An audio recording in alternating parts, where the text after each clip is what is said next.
On March 8, 2001, the quiet community of Greer, South Carolina, was shaken by the brutal murders of Sandra Hilderbrand, her daughter Caitlin Williams, and her young son Michael Jr. The perpetrator was Sandra's estranged husband, Michael Hilderbrand Sr., a man whose escalating violence, mental instability, and control culminated in one of the most devastating domestic tragedies in the state's history. Michael Hilderbrand, born in 1958, was once an antique dealer in Fayetteville, Georgia, before relocating his family to Greer in 1999. Outwardly, the family appeared stable, but behind closed doors, problems mounted.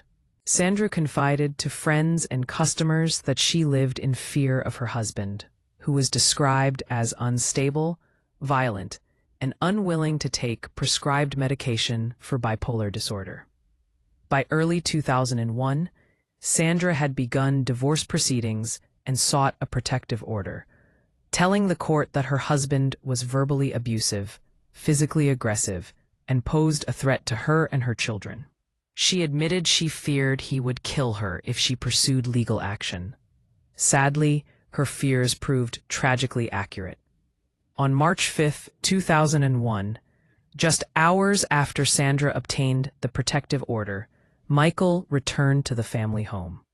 Investigators later determined that he parked his Jeep out of sight, drowned the family dog in the swimming pool, and then entered the house.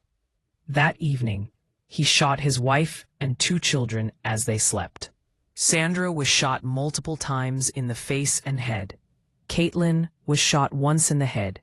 Michael Jr. was also shot once in the head. The coroner, Parks Evans, confirmed the deliberate and brutal nature of the murders, emphasizing the execution-style manner in which the children were killed.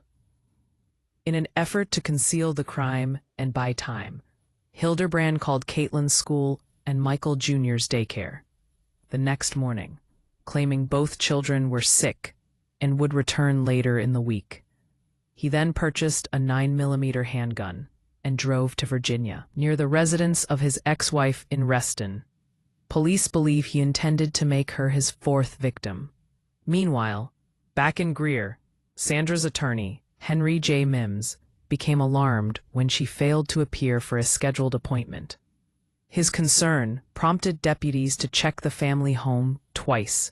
The first search yielded no results, but during a second visit in the early hours of March 7th, officers found the family dog drowned in the pool. A subsequent search of the house revealed the bodies of Sandra, Caitlin, and Michael Jr.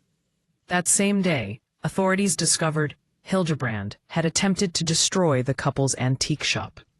Gas lines had been opened, and candles left burning throughout the building. Officials determined the potential blast could have leveled an entire city block. With the murders exposed, a nationwide manhunt began. Documents found at the family's home suggested Hilderbrand planned to flee to Mexico, but Virginia police were alerted that he might be stalking his ex-wife. On March 8, 2001, officers spotted him near Dulles International Airport. A high-speed chase ensued, ending when a police car forced Hilderbrand's Jeep into a wall. Before officers could arrest him, Hilderbrand used the handgun he had purchased 2 days earlier to fatally shoot himself.